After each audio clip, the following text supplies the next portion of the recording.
Hello everyone, welcome back to ICT channel. तो हम आज की इस वीडियो में इंग्लिश स्पीकिंग कोर्स के 38 डे का सेशन को कवर करेंगे। और आज का जो 38 डे का सेशन है ये एक रिवीजन है, यानी हमने जो 21st डे से लेके जो 29th डे तक किया है, जो भी हमने प्रैक्टिस किया, जो भी हमने सीखा है, आज हम उसे रिवाइज करेंगे, प्रैक्टिस करेंगे। तो take it as a practice session. तो यहाँ पे हमें कुछ ड्रिल टेबल्स दी गई हैं जिसमें हमने एडजेक्टिव्स जो पढ़े हैं, प्रोनाउंस पढ़े हैं पिछले दिनों में, हम वो आज पढ़ेंगे। जैसा कि हमें यहाँ पे भी दिया गया है, ये अभ्यास तालिकाएं वाक्यों को बार बार दोहराने के लिए हैं। आप जितनी अधिक बार दोहरा सकते हैं दोहराइए, इससे आपकी जुबान पर अंग्रेजी के ये और ऐसे वाक्य बखूबी चढ़ जाएंगे। इस प्रकार आप बिना रुके नए नए वाक्य बोल सकेंगे। तो अभ्यास सेशन जो होता है, जो प्रैक्टिस सेशन होता है, जो ड्रिल टेबल्स होते हैं, वो बेसिकली इसीलिए होते हैं कि आप बार बार प्रैक्टिस करें और आपको उसकी आदत हो जाए। यानी आप जब भी बोलें तो आप बिना रुके, बिना झिझके आप नए नए वाक्य बोल सके। आप जब जितनी ज्यादा आप प्रैक्टिस करेंगे उतना ज्यादा आपकी फ्लुएंसी जो है वो और इम्प्रूव होगी। तो यहाँ पे हम देखते हैं प्रैक्टिस।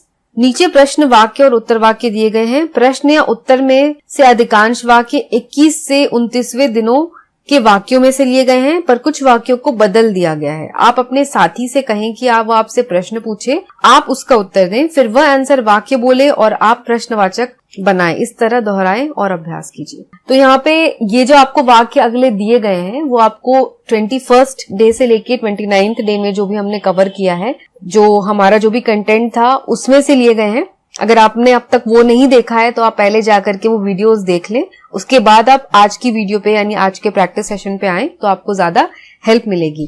तो आपको क्या करना है, आप अपने फ्रेंड से, किसी भी फ्रेंड से या कोई कलीग से, किसी से भी बोलो कि आपसे ये वाले क्वेश्चंस पूछे, फिर उसके बाद आपको आंसर देना है। उसके बाद आपको क्या करना है, वो आंसर बोलेंगे और आपको उसका क्वेश्चन फॉर्म करना है कि अगर ये आंसर है तो क्वेश्चन क्या इसका होगा।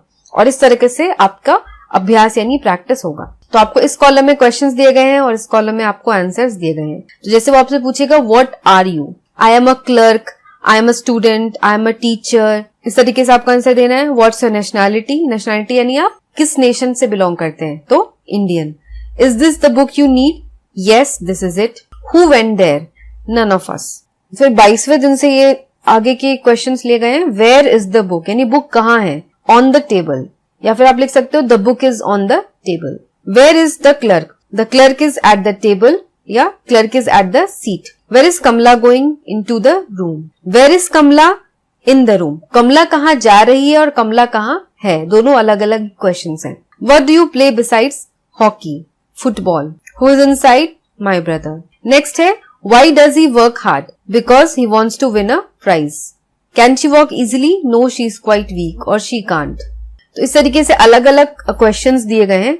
Was the boy absent from school. अब वॉज है तो आपको आंसर यस या नो में देना है। यस ही वॉज या no he wasn't. Does he know his weakness, यहाँ पे भी आपको यस नो में देना है। Yes he is fully conscious या aware of it. Are you sure of your success, yes I am dead sure. और अगर आप नो बोलेंगे तो आप लिखोगे no I am not sure. Are his remarks based on facts, no they aren't. What do you want to live, why do you want to leave. Why है तो उसका आपको जवाब देना है, आपको रीजन देना है। I want to leave to try for a better job और फॉर बेटर प्रोस्पेक्ट्स। तो इस तरीके के जो क्वेश्चंस होते हैं जो हमने 24th डे में देखा था, उसमें आपको यस और नो के आंसर देना है। फिर 25th डे में से ये दो क्वेश्चंस लिए गए हैं। व्हाट्स टू बी डन यानी क्या करना है, let the post be advertised. जो भी आपको आंसर देना है आप अपने मर्जी से यहाँ पे आंसर देंगे, जरूरी नहीं है कि आपको यही आंसर देना है, इस तरीके का आंसर देना है। What am I requested to do यानी मुझसे क्या रिक्वेस्ट किया गया है, मैं क्या करूं। You are requested not to smoke, you are requested not to sit here, you are requested not to drink, you are requested not to eat here, you are requested not to sleep here. कुछ भी हो सकता है answer, आपको अपने हिसाब से answer देना है, लेकिन हाँ उसके जो ग्रामर है, जो सेंटेंस फॉर्मेशन है, वो करेक्ट होने चाहिए। फिर अगला है 26th डे में से, shall we ever forget these good days, no we will never forget them, no how can we. तो दोनों तरीके से आप लिख सकते हैं। Is man immortal, no he is not. Is there any gain without hard work, no there isn't. तो no अगर हम लिखते हैं तो हम लिखते हैं इजंट, मतलब नॉट लगाते हैं। अगर यस लिखेंगे तो हम नॉट नहीं लगाएंगे। फिर अगला है did any of you play football, no none of us did. Isn't there any milk in the bottle? No, there isn't. Next है who is that? It's my friend. It is my friend. Is it me you are calling? Yes, I need you. How many boys are there in the class? There are many. फिर 29 day में had anybody else come? No, nobody. या फिर आप लिख सकते हो no, nobody has come. For how long did you stay in the garden? We stayed there all the time. या फिर we stayed them for an hour. We stayed there for 2 hours.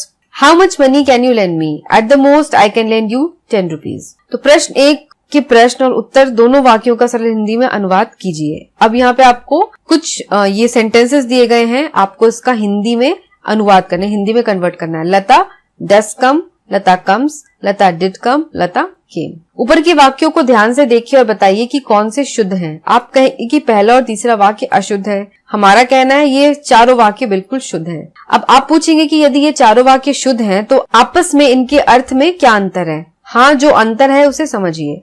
अब लता डस कम और लता डिड कम, यानी first और third वाला जो ये है, लता डस कम और लता डिड कम, ये दोनों वाक्य जो है उसमें कम का मतलब होता है आना। तो इसके दोनों वाक्य में ये जो क्रिया है, यानी ये जो कम है, जो क्रिया है, जो वर्ब है, उस पे एम्फेसिस दिया गया है, उस पे बल दिया गया है। और इसका वाक्य क्या होगा?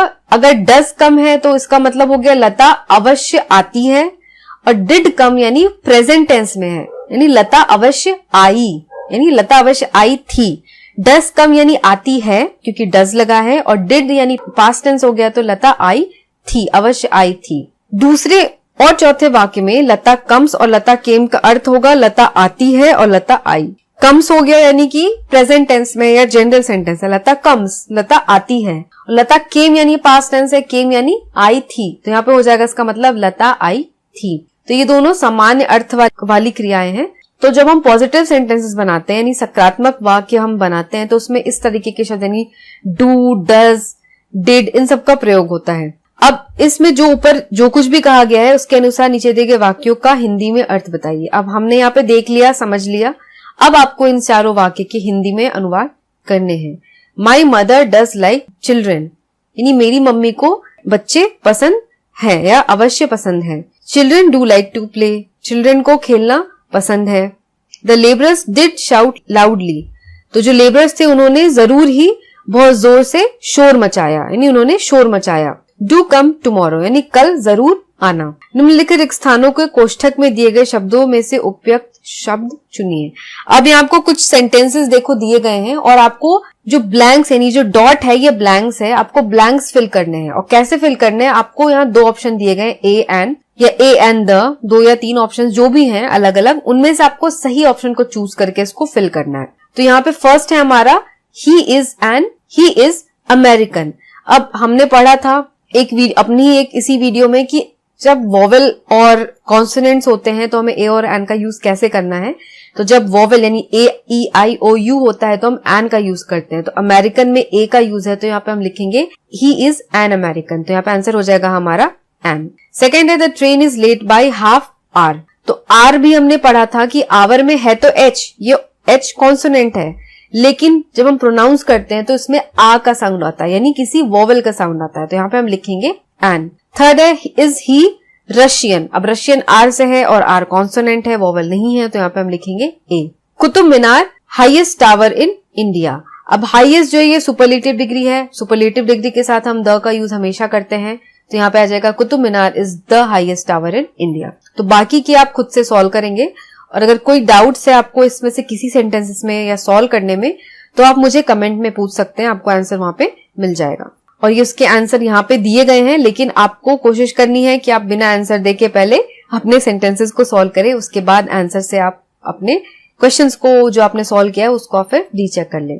नीचे दिए गए 2-2 वाक्यों में एक एक वाक्य शुद्ध है, ध्यान से पढ़कर शुद्ध वाक्यों का चुनाव कीजिए। अब आपको ए बी दोनों वाक्य एक ही हैं, लेकिन उसमें से एक वाक्य करेक्ट है और एक वाक्य जो है वो इनकरेक्ट है, यानी एक सेंटेंसेस में जो भी ग्रामर्स हैं, जो भी फॉर्मेशंस है वो बिल्कुल करेक्ट है और एक सेंटेंस में करेक्ट नहीं है। तो आपको करेक्ट वाक्य और इनकरेक्ट सेंटेंसेस को अलग अलग करना है और चुनना है कि कौन से सेंटेंसेस सही है।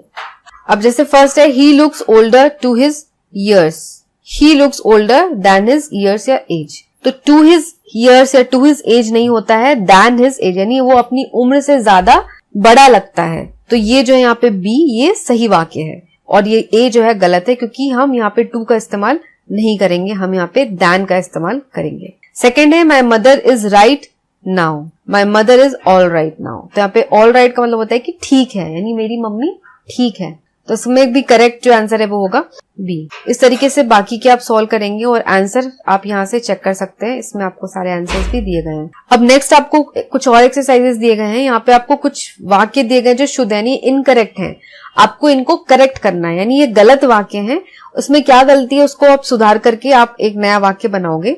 जैसे फर्स्ट है दिस इज ए एस। अब हमने पढ़ा है कि एस जो है वो ए वोवेल है और वोवेल के साथ हमेशा एन लगता है, ए नहीं लगता है, तो ये हो जाएगा दिस इज एन एस। तो ये ही है करेक्शन, ए की जगह आपको एन का यूज करना है। दैट इज अ बुक, तो दैट इज अ बुक बिल्कुल सही है। दैट्स माई बुक, अब that is a book, that's my book ये गलत है क्योंकि दैट हम यूज नहीं करेंगे, यहाँ पे हम यूज करेंगे it is my book. We travelled by ship, ये सही है। It is a fine ship, तो वी ट्रेवल बाय शिप यानी हमने शिप से ट्रेवल किया, लेकिन इट इज जब हम लिख रहे हैं तो इट इज क्यों है, वो प्रेजेंट टेंस है। ट्रेवल्ड में हमने पास्ट टेंस का यूज किया, हमने कहा कि हमने शिप से ट्रेवल किया था, तो यहाँ पे हम इज नहीं लिख सकते, हमें लिखना होगा यहाँ पे it was a fine ship, यानी वो एक अच्छी शिप थी, वो एक अच्छी शिप है, हम नहीं लिखेंगे। इस तरीके से आप ये सारे सेंटेंसेस को सॉल्व करेंगे और आंसर आप यहाँ से नीचे से चेक कर सकते हैं, सारे आंसर्स दिए हुए हैं। तो इसी के साथ हमारा आज का ये प्रैक्टिस सेशन यहाँ पे एंड होता है। आप इसको जरूर सॉल्व कीजिए सारे क्वेश्चंस को, और आंसर्स भी आपको इसी वीडियो में मिल जाएंगे। आप वीडियो को पॉज करके आंसर को देख सकते हैं और आप इस वीडियो को पॉज करके आंसर को देख सकते हैं और मिला सकते हैं। और इसके साथ ही आपको मैं एक लिंक भी डिस्क्रिप्शन बॉक्स में डाल दूंगी, जिससे आप पीडीएफ डाउनलोड कर लें इस सेशन का और आप फिर उसको ऑफलाइन भी सॉल्व कर सकते हैं। तो आई होप कि आपको आज की वीडियो पसंद आई हो। अगर पसंद आई हो तो इस वीडियो को जरूर लाइक करें, शेयर करें और चैनल को भी जरूर सब्सक्राइब करें। आज के लिए बस इतना ही। मैं मिलूंगी आपको अगले सेशन में विद अ न्यू वीडियो। तब तक के लिए take care and have a nice day.